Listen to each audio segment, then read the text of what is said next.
Secretary Panetta, you were on television recently after the president retweeted those videos, and you said that retweeting the Muslim videos was like playing with fire. Talk about that. Well, it is dangerous. It's a dangerous thing to do, and I'll go into this. By the way, God bless Mike Pompeo for the ability to sit down and brief the president and have the president listen to the intelligence reports. That is damn important. And I was a little worried about that at the beginning. But if Mike is doing that and the president's engaged, that is extremely important to the president being able to do the job. The president cannot operate without intelligence. He's got to know what's going on in the world. And so thank you for the ability to have developed an approach that obviously is one that's working, and I appreciate that.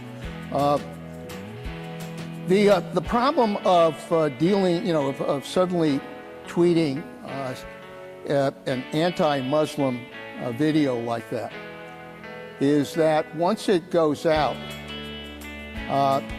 what it does is it inflames the people that are out there. And we had very much the same kind of experience in the time that I was there when there was Koran burnings that took place that made their way to video.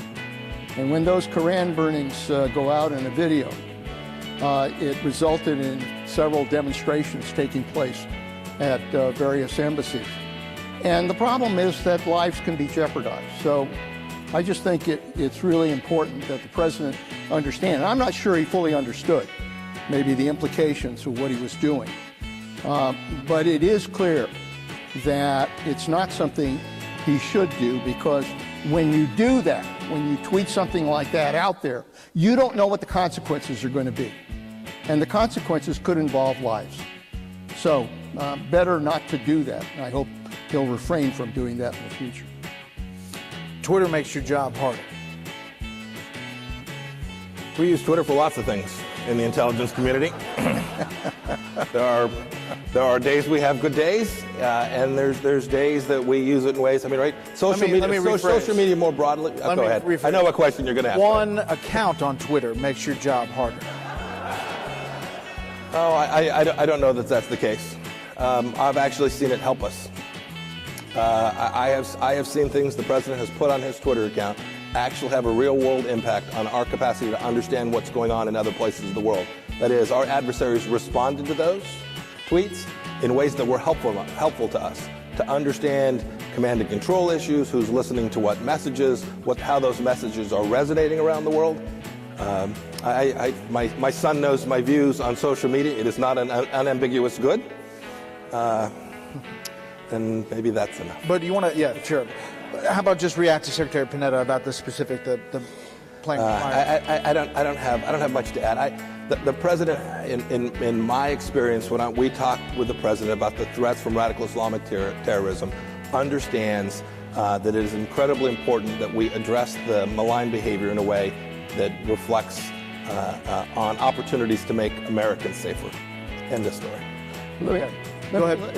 Let me comment on the tweeting thing, and obviously this will be different than Mike's view. As a former chief of staff, I cannot imagine what it's like to serve a president who tweets in the morning. The whole purpose of the White House is to develop some discipline in terms of messaging, in terms of policy, in terms of everybody being on the same page when you get up, and everybody knows what the president's going to be doing, what the message of the day is going to be, and everybody is coordinated. And when you wake up in the morning, if you're chief of staff and you suddenly got a bunch of tweets out there that are raising all kinds of hell in different areas, it's very upsetting to the operation. That you got to then figure out, how do I deal with that stuff? And it diverts you. Look, I know the president, loves to tweet. I mean, frankly, if I had my way, I'd take that tweeter and throw it out the window. But I understand he likes to tweet. But in the very least, if he's going to tweet, he ought to at least have some policy process to develop, what are the policies you want to advance, and then let them tweet the hell out of it. But at least there's a policy process involved. You aren't doing this by the seat of your pants. And even, for example, on this video, if there's just a check system where he says, I want to tweet this, this Muslim video out, what do you think, John Kelly? What do you think, Mike Pompeo? And, they'd raise the concerns. At least if you had some kind of check on the process, we'd be a hell of a lot better off.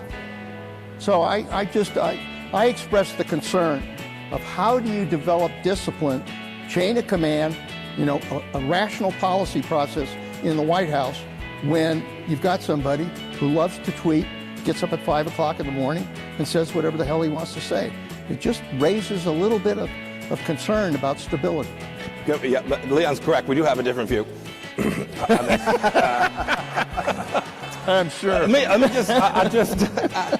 We probably spent too long on this already. But Sorry, I opened the door. Well, you did. One last thought.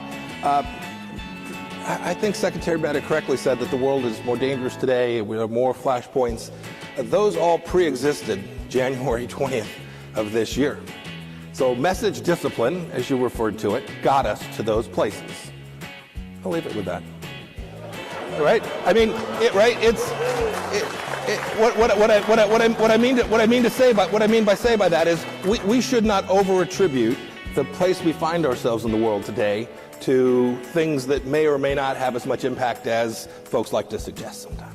Well, I think a lot of Republican presidents I know exercised a lot of message discipline. Yeah, wasn't so bad. This wasn't meant in a partisan way at all. Where we find ourselves today is the trajectory of post-World War II conflict, or you can say post-9/11 conflict. We found ourselves, these were Republican and Democrat presidents alike. This isn't partisan in any sense whatsoever. Well, no, I understand what you're saying, Mike, and I understand the president's motives in doing that. But it needs to be tied to a strategy. You just don't roll a grenade in the room, have things blow up, and then not have a strategy for how the hell you deal with it. Moving on, we have...